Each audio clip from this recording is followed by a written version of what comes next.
The Champaran episode was a turning point in Gandhi's life. What I did, he explained, was a very ordinary thing. So he looks back at the thing, and he realizes that that was the turning point in his life. Why? Because that was the first major step taken by him towards his attempt to liberate the country. And that's why that particular event of Champaran holds a special place in the heart of Gandhi.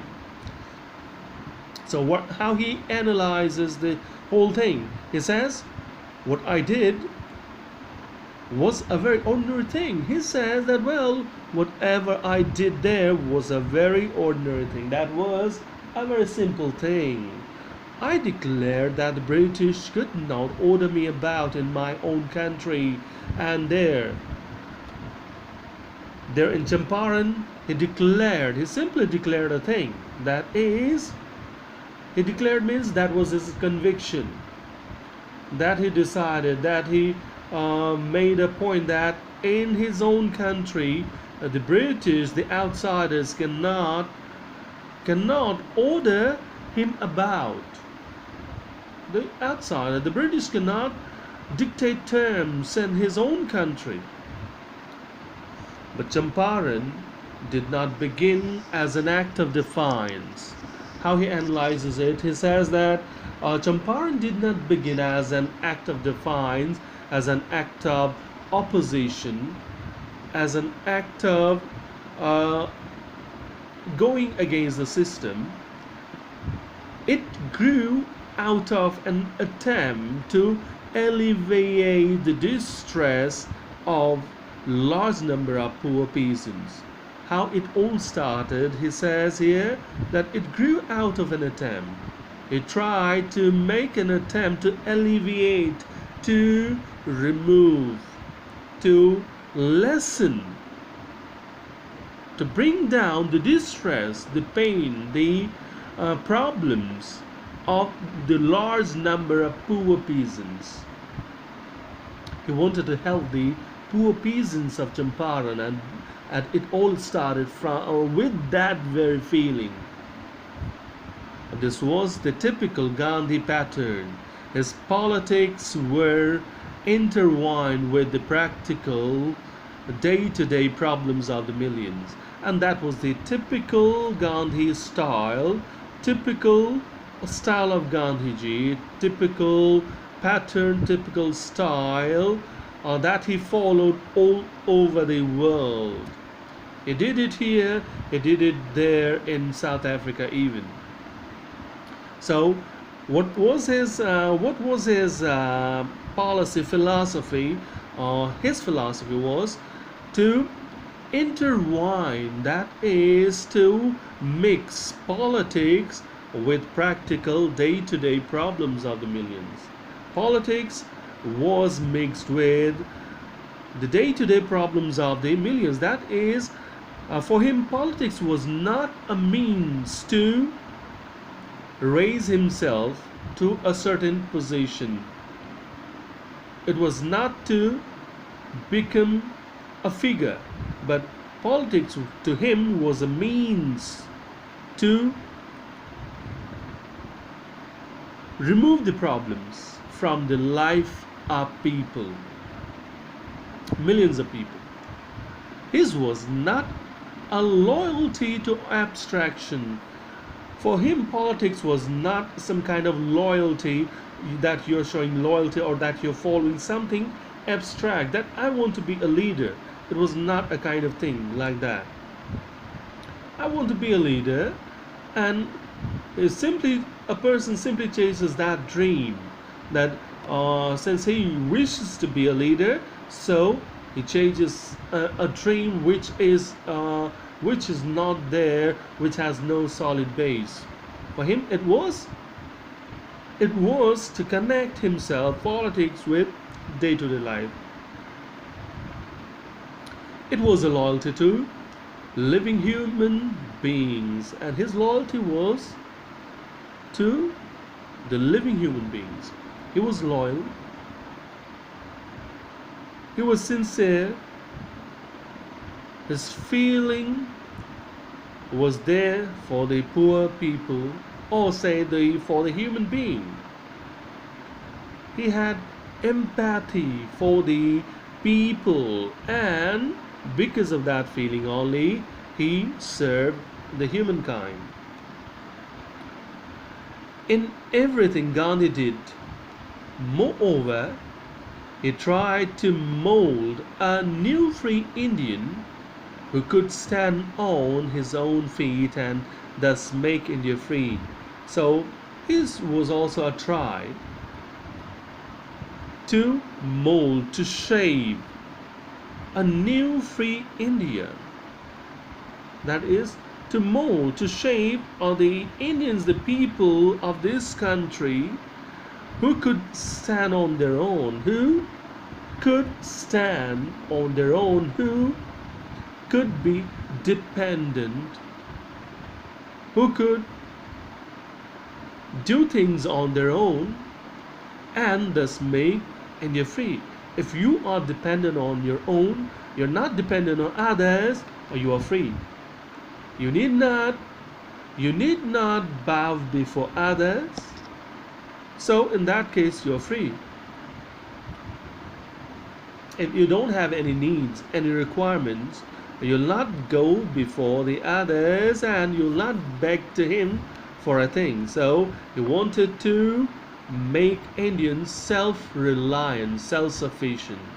Early in the Champaran action, Charles Freer Andrews, the English pacifist who had become a devoted follower of the Mahatma, came to bid Gandhi farewell before going on a tour of duty to the Fiji Islands. So earlier, and the earlier part of the Champaran movement, some Charles Freer Andrews was an Englishman and also a pacifist who believed in non-violence, who believed in settling something, some dispute, by peaceful means, had become a devoted follower of the Mahatma, and he had become a devoted, ardent supporter, believer, and follower of Gandhiji. Now he came to bid Gandhi farewell before going on a tour of duty to the Fiji Island, and now he came there to Gandhiji, and he came there to say him goodbye before he went on a tour of duty to Fiji Islands. That is, he was sent there. He was deputed, say, he was sent there for a period of time, for a certain period of time, for duty.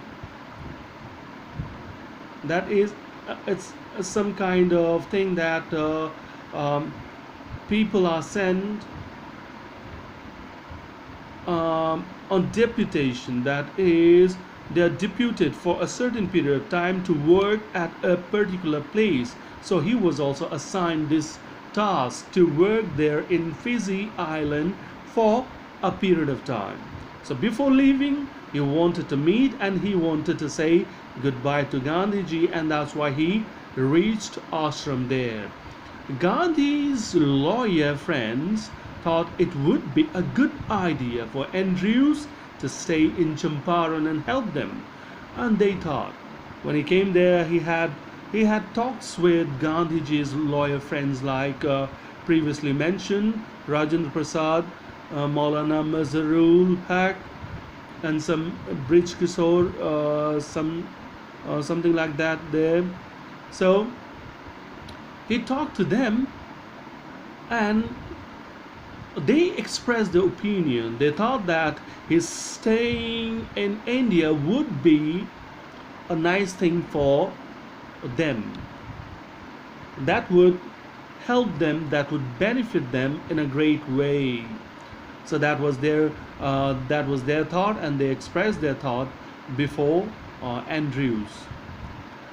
Andrews was willing if Gandhi agreed, and Andrews too was ready to stay back in India. He was ready to work here in India only if only Gandhiji agreed. He also had the same thought, and he wanted him to stay in India. But Gandhi was vehemently opposed. But Gandhiji was completely against of it. He said, "You think that in this unequal fight, it would be helpful if we have an Englishman to our side." So he explained them that it was a fight between two unequal forces. The British were so powerful, the Indians were so poor, so weak. So it was the fight between two unequal forces, and in such a case, it was never a good idea to have an Englishman to their side for their help, because that would morally, that would be, in a way, say, morally not good. Morally, that would cause some kind of dent. So he was not in favor of this idea. This shows the weakness of our heart, and he said that it shows the weakness of our heart, that we are not sufficient. We are not able